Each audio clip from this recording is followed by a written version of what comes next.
آج 6 ستمبر ہے۔ 27 برس پہلے ایک چھوٹی مگر خوددار قوم نے ثابت کیا کہ جدید اسلحہ اور فوجی برتری ہی نہیں بلکہ اتحاد، جرت، اپنے مقصد پر یقین محکم اور دھرتی سے محبت ہی وہ جذبے ہیں جو کسی بھی جنگ میں کامیابی اور سرفرازی کا سبب بنتے ہیں۔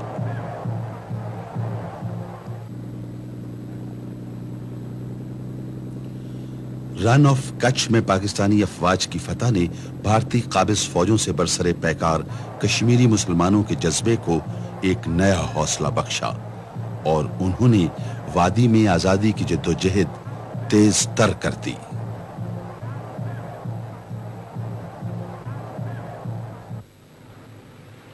بھارتی فوج نے مجاہدین کے حملوں میں اپنی ناکامی سے بوکھلا کر آزاد کشمیر پر اچانک حملہ کر کے کارگل اور ٹیٹوال کی چوکیوں پر قبضہ کر لیا۔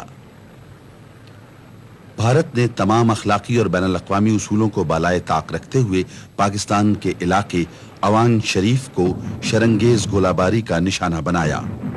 اب پاکستان جوابی کارروائی کرنے میں حق بجانب تھا۔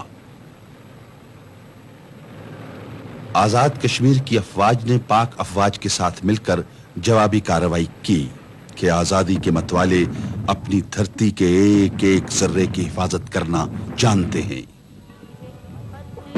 1 ستمبر کو مجاہدین مقبوضہ کشمیر میں آگے بڑھ رہے تھے۔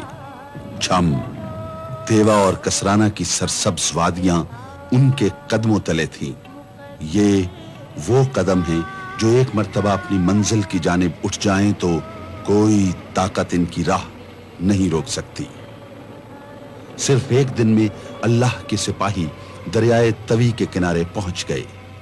توی کے دوسری طرف پلاں والا، چک بھگوان، کلیٹ اور ٹروٹی آزاد فوجوں کو خوش آمدید کہنے کے منتظر تھے۔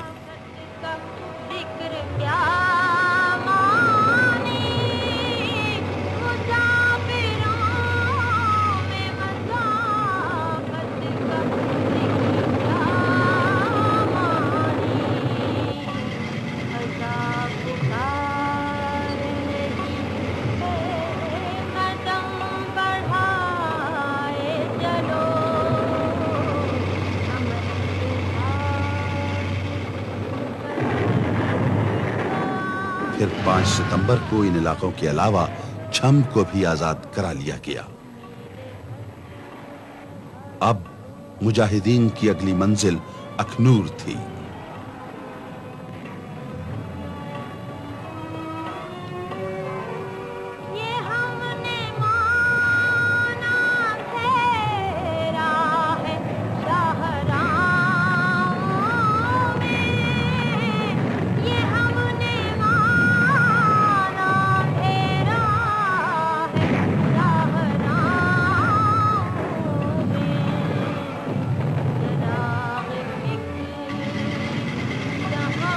پاک فوج کی جوڑیاں کی طرف پیش قدمی کرتے ہوئے بھارتی فوج سے پہلی بڑی جھڑپ ٹروٹی کے مقام پر ہوئی۔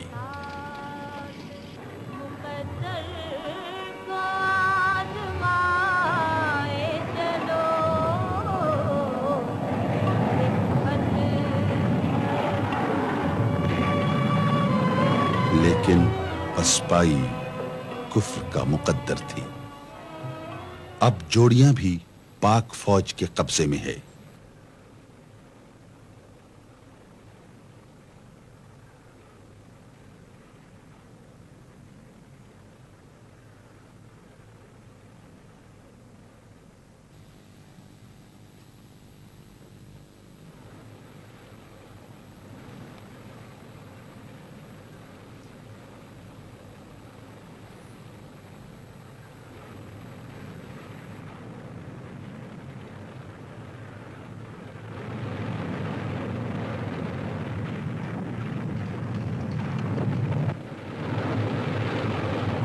جوڑیاں سے بھاگتے ہوئے دشمن 20 ٹینک چالو حالت میں اور اتنی توپیں اپنے پیچھے چھوڑ گیا جو 2 رجمنٹوں کی ضروریات کے لیے کافی تھی۔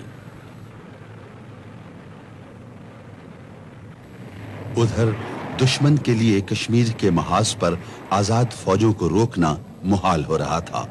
اس کو سارا مقبوضہ کشمیر ہاتھوں سے جاتا ہوا محسوس ہوا۔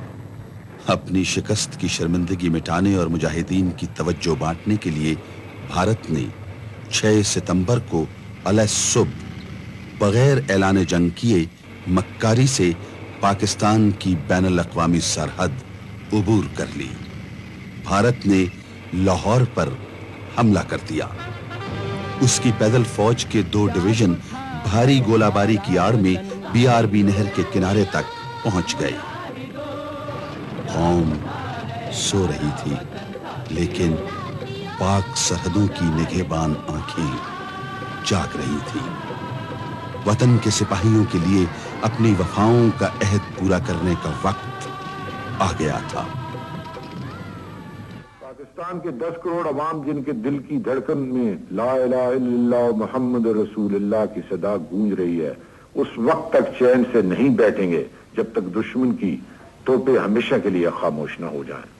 ہندوستانی حکمران شاید ابھی نہیں جانتے کہ انہوں نے کس قوم کو للکارا ہے۔ ہر بچہ، جوان، بوڑھا سر سے کفن باندھے اپنی بہادر افواج کے شانہ بشانہ دشمن کے مقابل تھا۔ خالد اور طارق کی روایات کے امین، حیدر کرار کے وارث آج پھر کفر کے مقابل تھے۔ ان کا تن من دھن اپنے دیس پر قربان تھا۔ اب ہر سپاہی ایک ناقابل شکست فصیل تھا جس نے دشمن کی پیش قدمی روک دی تھی۔ پاک فوج کے جوان تعداد میں دشمن سے کم تھے، لیکن ان کے ساتھ قوت تھی سچائی کی، سرمایہ تھا ایمان کا، عزم تھا اللہ اور اس کے حبیب صلی اللہ علیہ وآلہ وسلم کے نام پر مر مٹنے کا۔ لاہور میں صرف ایک کمپنی نے 9 گھنٹے تک دشمن کے پورے ایک بریگیڈ کو روکے رکھا۔ لاہور کے جم خانے میں عیش و عشرت کی محفل سجانے کے خواب دیکھنے والے بھارتی کمانڈر اپنی 3 ڈویژن فوج کے باوجود BRB نہر پار نہ کر سکے۔ وہ لاہور کا سیکٹر ہو یا قصور کا محاذ، پاکستانی قوم ایک سیسا پلائی ہوئی دیوار تھی جسے ٹکرا کر دشمن کی فوجی قوت پاش پاش ہو گئی اور پاکستانی جانباز جنگ کو دشمن کے علاقے کے اندر لے گئے۔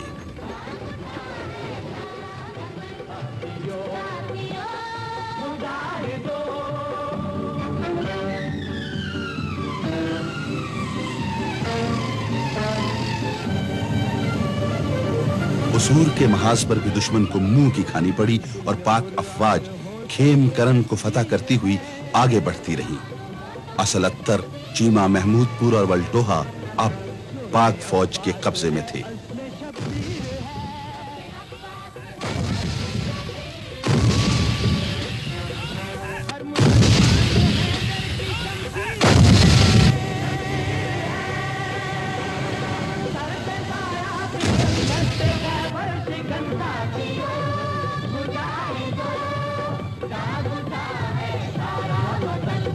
دشمن بڑی تعداد میں جنگی سامان چھوڑ کر پسپا ہو چکا تھا۔